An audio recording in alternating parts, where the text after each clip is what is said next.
It's an awesome whitetail, and now I have to shoot him.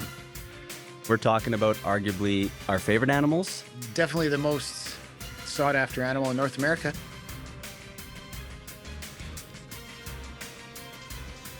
Wow. I can't believe I just did that. This tree stand's probably triple what Ryan's normally doing, so we're really proud of him. The screen's green. I don't know why it's green. I got him. I got him. I got the giant. The giant's down.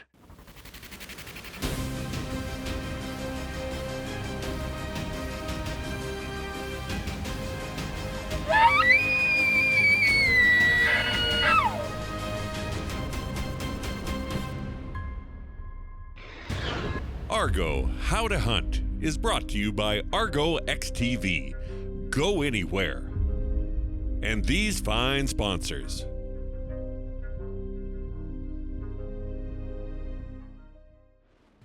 Welcome back to How to Hunt. I'm Zach Brown with Ryan Kohler, and we're talking about arguably our favorite animals.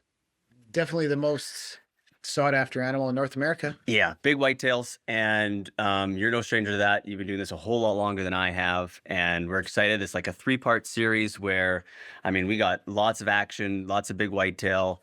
I think lots of little, hopefully, behind-the-scenes stuff we can talk about, just because there's so much that goes into whitetail hunting. And I think we got some kids stuff too. Yes, that's right. A first, right? Like a first. That's your son. Yeah. Very first My year. youngest boy shot his first deer, so That's so cool. that was really, really cool. Yeah. And we took some guests, some more kids. So, That's right. yeah.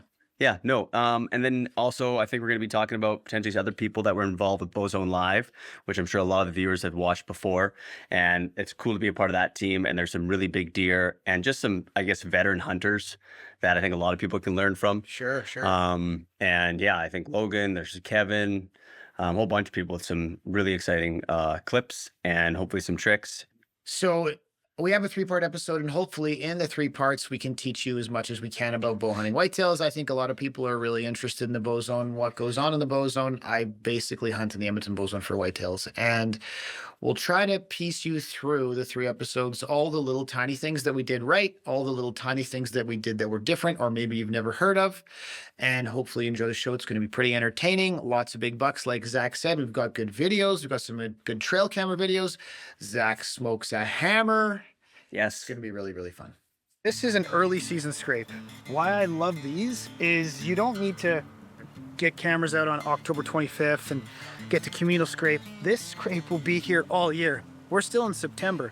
When you find one of those up against the block of bush like that in a food source 300, 400 yards away, I'm gonna get every buck on that thing. I can almost guarantee it. So super excited.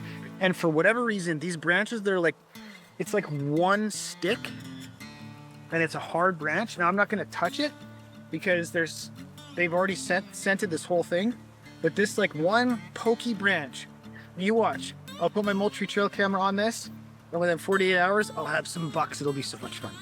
So with the Moultrie cameras, it's like super fast. Put the antenna up, open it, turn it to on. That's it.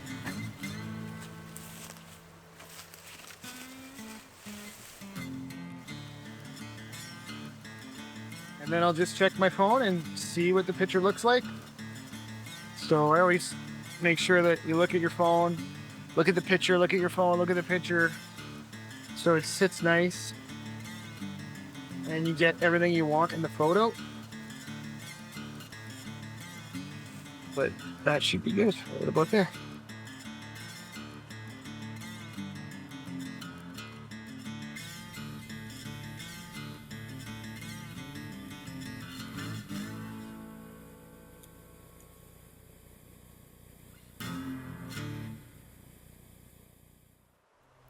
Howdy. I'm sitting on a whitetail, a massive 5x5. I got a beautiful video of him and a beautiful photo of him. And he sniffed the camera. And then he went to go out into the field. He's an awesome whitetail. And now I have to shoot him broadside. I have one lane and one look at him from one angle. He'll only come from one direction. I get one little chance. And it's a big area and a big bush.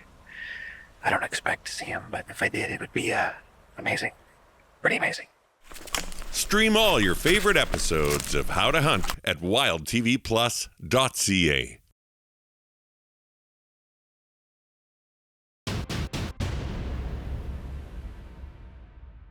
Well, you saw a little bit of, I guess, using the trail cameras, using the Moultrie cameras, and like the style I do it, the way you do it, where you place them. There's a million questions there, right? I think in the video, I was going on the September early season scrapes, which I think are really, really important to find because that puts every buck, like in my opinion, what I've learned is you find one of those in early September and it gets used the entire time. I think it allows for like inventory, right? Because it allows you to see what's exactly there and they're not gone squirrely yet. They're pretty patternable and those scrapes allow you to really see what's in the area. Otherwise, you're just guessing. Well, if you go with like scrapes in October, say like end of October, November kind of thing, then a lot of those bucks are just coming in like nailing a scrape and then just moving on. For good, right? So it's just hitting a scrape, moving on. So those will work, but they won't work as well. Like as far as inventory, like what you're saying, you get them on early September, you're going to get a bachelor group of bucks on that. Then you're going to get all the does on that. Then you're going to get all the other deer coming to it all the way through November. No, I think what happens is that later in November, you start like missing bucks kind of thing. And then it's good to go back to those trail cam videos or just that time period because you're like, I still haven't seen this guy yet. And then sure enough, maybe November brings it back. But if you don't get him or shoot him in September, maybe early October, it might be gone for the whole season. Oh, the deer. Yeah, the buck itself that was there and you had him really and then move. Yeah, they really move. And I think you see a lot of those big deer get shot, which is so important to start patterning them early because you'll see these big deer shot in velvet or just after velvet. And you're like, how, why? And it's because exactly that. Your food source is probably consistent and they're all going there checking it. It is funny. Like the area that I hunt is like you can have a whitetail show up out of nowhere. Yeah. That happens every year. Yeah. Like there's bucks that will just show up in spots and I wait for them. And so using the cameras, it gets you ahead of the game, like ahead of the inventory. So every year I have an idea of what deer I'm going to shoot, but I already kind of know what deer I'm going to go after next year and maybe even the year after. So how do you pick which scrape that might be? Do you do 3 or 4 scrapes and then you find, hey, this is one that all of them are viewing? Because how would somebody know where to time? Yeah. By just keeping track of which. I have the same spots I've hunted forever and ever and ever, right? Then you end up learning which one is the big winner because you're putting your cameras on whichever ones you find. And then some are going to be great and some will be not so great. And then so just over time, you just kind of find the one that's really good. Yeah. But even that can change, right? Yeah. Like that can change too. So. And I think just being able to hunt the same property year after year is such a benefit because I guess like for people that have never hunted the bow zone or just learning a property, it might take you like years to like get a good mature buck because that first year you're just putting cameras everywhere and then maybe the second year you learn it and then the third year you're like I got it, I know, right? Maybe I think they're kind of like mice. Like, you know how a mouse will have the same little pattern through its through the house or wherever it's in your barn or something, it has the same little pattern. I think whitetails kind of act like that. They have that same little pattern. Yeah. So if you've got that pattern figured out in the bush, then you might, like you said, maybe you wait 2 or 3 years and then a good one's there, but then you should be well ahead of that pattern. Yeah. Like you should know exactly where to place the stand. Yeah. So when I was setting up that camera, I was actually after a completely different deer than the deer I shot. So I was after like a really big, heavy buck that I had patterned for 2 years.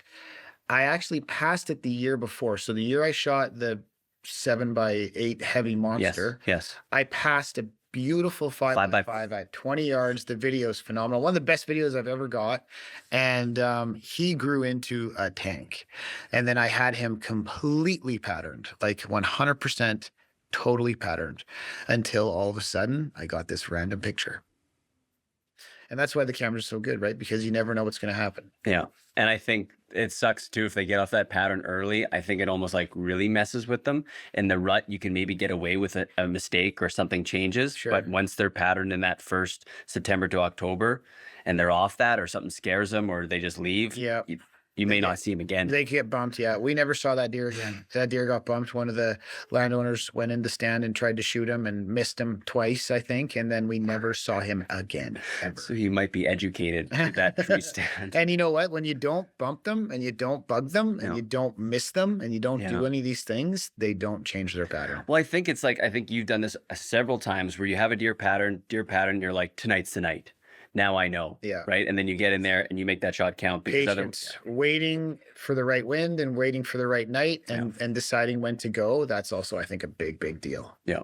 Yeah. No, I think because, you get that one shot. And if you miss him once or twice, I mean, he's probably gone for the season. Well, let's go see what happens. Okay. Right after this, we'll see what happens when you go on the right day.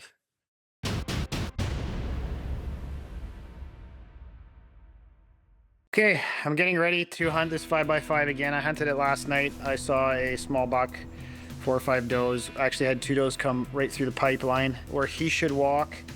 I'm kind of banking on, him doing one thing, and the odds of that are pretty low, to be honest. But if it happens, it happens. If it doesn't, it doesn't. I think that it's just really consistency, and being as stubborn as I am on this type of mission, I can literally just go and sit there until he walks by. This deer has a lot of history because Gunther's had it in his special spot for many years. He's filmed it growing up, and it just landed basically in my lap, which is sort of odd. But now that it's there, I mean, it's kind of hard not to go after. And tonight could be the night. So follow me. Let's go. Okay, I'm all set. I'm sitting in the stand now. I can't talk. It's just not a good idea. Anyway, I'm up here. I'm ready. I'm like 3 hours before dark.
I got him. I got him. The screen's green. I don't know why it's green. I got him. I got him. I got the giant. The giant's down. I got him on 2 cameras. He's done. He's done. He's done. I can't believe I'm still in the tree. I smoked him.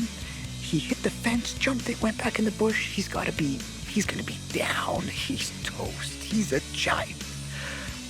Wow. Okay, we're back to the spot. It's been 45 minutes since I shot him. I'm always like weird with these moments because I just want to make sure we get the animal and we don't push him, but I'm pretty sure I smoked him. Actually pretty impressive. If you guys see, this tree stand's probably triple what Ryan's normally doing, so we're really proud of him. Oh, goodness, dude.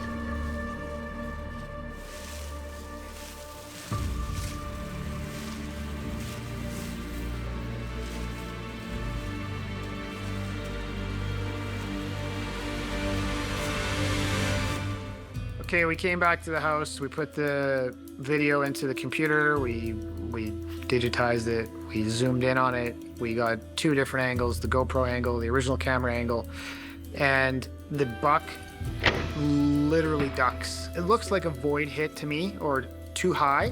I think we have a chance of finding him. This is why you leave them overnight. This is, this is what happens sometimes when you're bow hunting.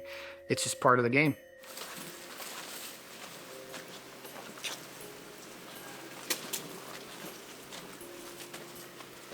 We walked right by him.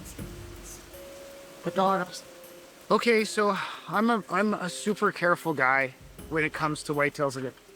I'm an unbelievably like super careful guy when it comes to whitetails, and I just sometimes I overdo it. I over careful, and this is one of those times. Like the arrow looked like it was high on the video, but it wasn't. It wasn't perfect, but it was a killing blow. We came here last night. We stood right here. The buck is right there, but it's totally eaten. And I'm gutted. Okay, I got fairly upset there with my decision to pull out. It's usually the right choice.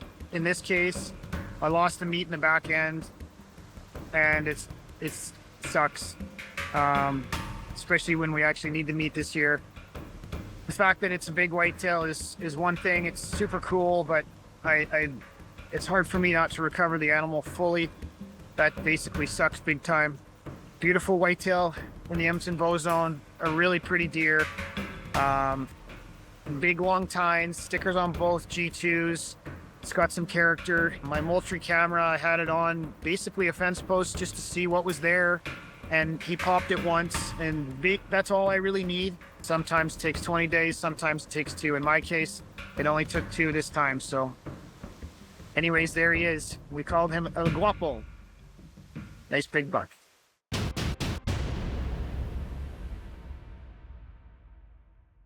Welcome back. We just watched a very big deer get shot. I was a part of that in helping you look for it. And I remember the setup. I remember when you sent me the video of you, or you told me about how long you had pulled back for, and I knew exactly what you went through. I didn't realize how long it was, and like your situation of your different lanes. It's wild. And I think a lot of people don't realize that where we're hunting, it's not overbait. You're sitting in an area, you have everything mapped out, you cut your lanes ahead of time, and you're hoping that they stop within the window you're going to shoot them in. Yeah. And that doesn't always happen. No, I got super lucky. There was kind of a line that was cut out of that quarter maybe a month before. So the mulch yeah, line. it made like a nice pathway for them to walk through, and that was it. Like otherwise behind me and everywhere around me, that bush was like mega thick. Yeah. So then if you didn't have that line, those deer would come out like on 3 or 4 different trails, right? And then which one on which night, and you'd be guessing. Yep. So the line really made a big difference. And then the cameras, the Moultrie cameras we put up, that gave me a pretty good indicator that he was using the line, right? And then he did it once in the daylight. And then once you see that kind of changes everything, because you're like, okay, this deer's actually moving in the daylight. They don't all do that, right? So once I figured that out, then you had to try and get in the stand and get in between those, like get the stand up and then get the 2 lanes. The first lane was the lane that you want to shoot in, because you could stand, draw, everything you needed to do before he got to that big gap. Like you could do a lot. So all the cameras you need to move, everything you need to do before, and then shoot, right? But no, that did not work out. And I think people don't realize when you are filming, I mean, there is a lot of stuff going on as far as movement. Oh, and yeah. You're trying to mask that. And it's nice sometimes hunting in a thick bush where the deer just can't randomly stop and look at you, because if you're looking, that deer could look in your direction and never see you depending on where he stops. Sure. Like the tree stand setups are set up so I can make 4 or 5 more moves than you would normally have to. Yes. But that was the longest I've ever held on any animal by miles. Like my bicep would hurt for over a month. Like it was that bad, because I jammed the cam in my knee so it wouldn't roll, but I still was holding it with my bicep. And that's you're using your knee to support the I jam jam it in my knee, right? Yeah. So it won't roll. And then but I'm all the weight was in my bicep. And it was bad. Well, I think for people shooting archery, you mean, you're right. Usually you draw back, you anchor, you set, boom, you shoot. But to practice that, I might practice for 30 seconds, right? And you're like, oh, I'm good. I think it was 2.5 minutes. It was a long time, but I think even for like most people, nobody's sitting there shooting targets. But then I drew again. And then you're already exhausted. And I drew again and held for another 45 seconds. Yeah. So it was all adrenaline, man. That's so wild. There was nothing else going on in my body but like maximum adrenaline. To be able to even just do that, like go try and just do that. Yeah. You're gonna wreck something in your arm, but I was willing to wreck my arm or bicep or shoulder. Or sacrifice everything. Totally. And then you ran through the fence, ran up, and then went back in. And the blood, I was there for the first bit. There wasn't as much blood as you would think for the shot placement. Yeah, like that's one thing we could talk a lot about is the shot placement in videos Yeah. and how they're not exactly what you think they are when you get on the ground and you see the deer down. Because in the video, I think it was, I want to say a little back or high or something. I can't remember now exactly. But then when we got to the deer, it was like a awesome shot right through him, like perfect. So interesting. Yeah, totally And- weird. Right? Yeah, I mean, it's nice to have the video to reference, to look back, to be like, hey, should we give it more time? Yeah. But you don't know always. You don't really know because they're stretched out or they're Yep. crunched down, and the body positioning is different in a video when you hit it than when it's laying on the ground and not moving anymore. Then all of a sudden you're seeing where the arrow really went. So I kind of learned that in the last little while, that the videos don't always tell like the perfect story. If you're being very, very tactical on about where that arrow went and what your decision is going to be, like it's hard to really, really know. I mean, obviously you put it in the Yeah. right spot. The right spot does the job. But the deer went 40 yards, but we walked 38. Didn't lose him. Yeah, we got him. Coming up next, guys, I was fortunate to have a pretty cool experience in the bowzone, thanks to a buck, I think, that initially came through your properties or something. Yeah, I was able to take advantage of it. That's coming up next. Stay tuned. Argo How to Hunt is brought to you by Argo XTV. Go anywhere. And these fine sponsors.